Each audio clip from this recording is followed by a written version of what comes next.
Good afternoon, everyone. Kindall Tyson here, the owner of Aspire Counseling and Wellness Center and International Therapy and Consulting Practice.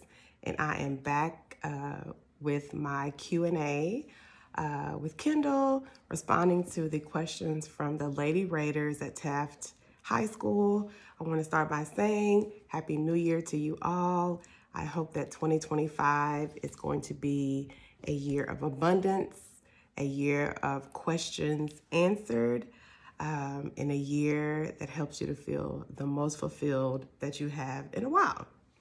And so I always like to say that while I am a licensed therapist, I am a professional school counselor. I have been doing this work for nearly a decade. Oh my goodness. I do want to reiterate, which I do in every video, that the responses that I'm providing is not to be used as a substitute for therapy. It is the second day of January 2025, and this is a remarkable moment in time for you to connect with a licensed professional. If you want to begin to do things new and differently in a more healthy, aligned, holistic way for this new year, I definitely suggest that you take some time and research the therapists in your area or in the state of Texas. I do have availability right now if you're looking for someone. And if not, there are lots of licensed, ethical, culture responsive providers in our state. So I'm going to get to this question. This question has been condensed, so it's a few of them together. And so I really appreciate the students for providing me with these questions to be able to provide information to you all. So here we go. What are some effective ways to stay mentally strong? Very good question. How do you learn your own coping skills and how to cope with everything? I think everything being the key word that I want to focus on. So I'll start, and I'll try not to make this one 10 minutes because I know y'all know I can talk. I'll start with the first question. What are effective ways to stay mentally strong? I will definitely start by saying identifying what you want.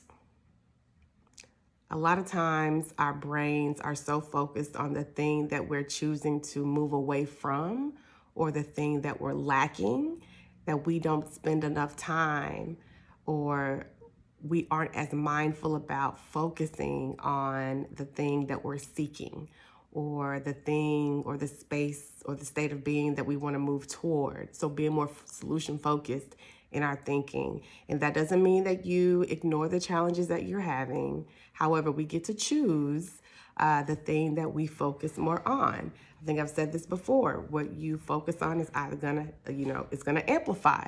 So you have you play a large role, an outsized role in determining what is going to amplify, grow, take root in your life. So yeah, identifying what are your best hopes for whatever thing it is that you're seeking.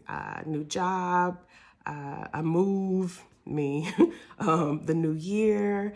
So starting small, right? Practicing gratitude on a daily basis is going to help you to gain some of that mental strength that you're seeking. Practicing acceptance all over and over and over and over and over again. Radical acceptance is called radical for a reason. And it's recognizing that there's so much that we do have control over, and there's so much that we experience in a day that is outside of our control. It is not within our internal locus of control. So learning to accept things as they are, which doesn't mean that you give in. It doesn't mean that you have to like it. It doesn't mean that you have to agree. You just recognize that it is outside of your ability to control it. So you shift your thinking and approach to it. So acceptance, you're going to hear me talk about acceptance a whole lot. As a professional, it's something that I'm having to exercise on a daily basis as well. So I'm not going to suggest something that I ain't doing myself. Now, hypocrites over here. I would also say practicing Mindfulness is going to help you to remain mentally strong. Being more in tune with your thinking, your feelings, sensations that occur in your body, and learning to respond not out of emotion, but with your wise mind, a blend of emotion and rationality. And that's going to allow you to, I don't like to say control over your emotions, but to be a bit more responsive to the emotions that you notice are coming up for you throughout the day. So, another key term is self-compassion. That's one of my goals or intentions. I don't believe in resolutions. Intentions for 2025 is to practice more self-compassion. I struggle with that, right? We know, I'll leave that alone. Practice more self-compassion, which helps to build your levels of self-confidence, give yourself grace is what we often hear people say. So these are some, effective ways to stay mentally strong. One that I haven't mentioned is talk to someone. You cannot do it alone. And as I tell you this, I'm having to remind myself of this as well. Being in healthy community with others is key. We heal in safe community. If you find yourself isolating, connect. Let's do the opposite this year. We are going to do our best to be intentional about forming genuine, reciprocal, safe, supportive connections and community. And there are many ways to do that, and that can be a whole nother, video, right? So I don't want to give you too much. I think those are some, really good places to start. And journaling, sorry. Writing about the things that you're experiencing is going to be key. Helps to be cathartic, get it out, process it, work with a professional, a licensed professional. How do you learn your own coping skills? Well, I want you to first think about what do you currently do to cope? A lot of times we disregard the level of coping that we currently have because we think that we have to add all these new things in. And honestly, sometimes we just have to make some tweaks and gain a greater level of self-awareness to know that every bad day that I've had, every challenge that I've been through, I've made it through.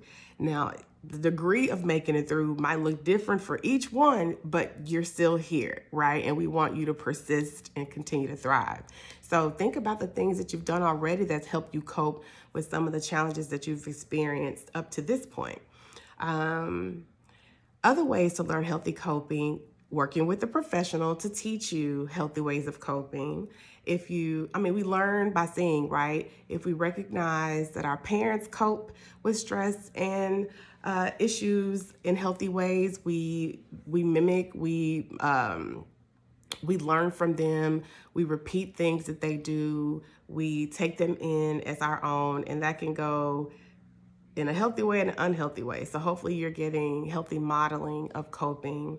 I'm always going to say working with a professional. YouTube is a free university. There are so many resources online that teach you about what healthy coping is, from using somatic strategies like muscle relaxation, breathing, tapping, being mindful, getting out and walking, acceptance, challenging your thinking, are going to be so many, again, engaging in healthy community, are going to be some really tried and true evidence-based ways of coping.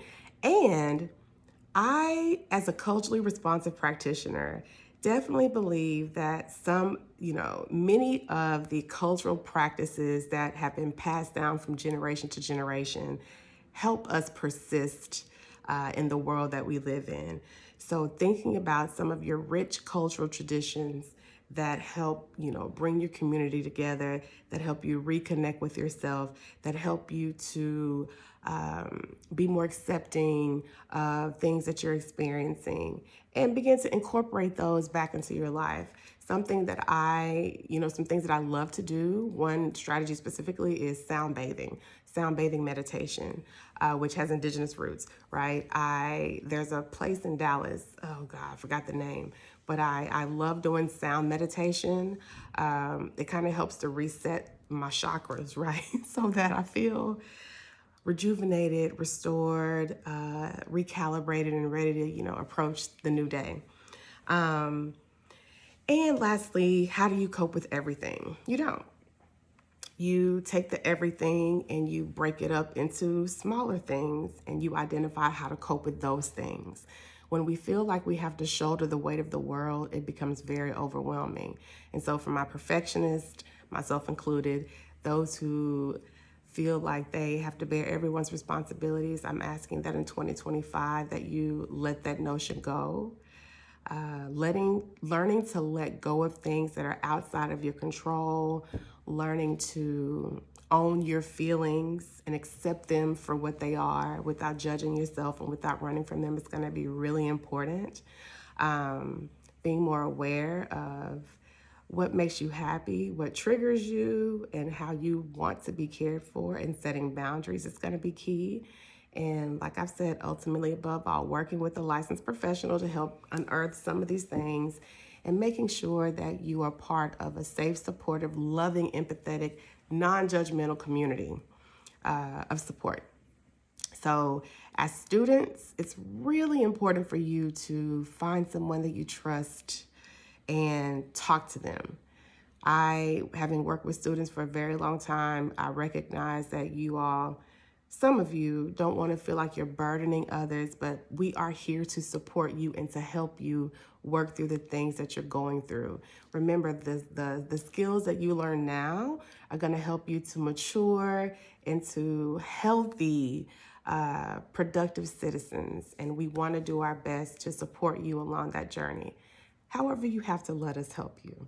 And so I believe some of these questions being presented is a way to do that in my own right. And I'll end here.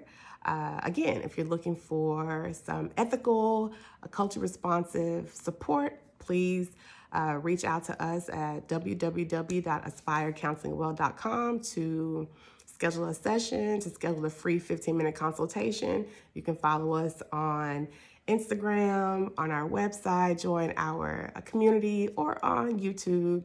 Please share this with someone that you know, care about, love, and get ready for the next one. It's coming soon.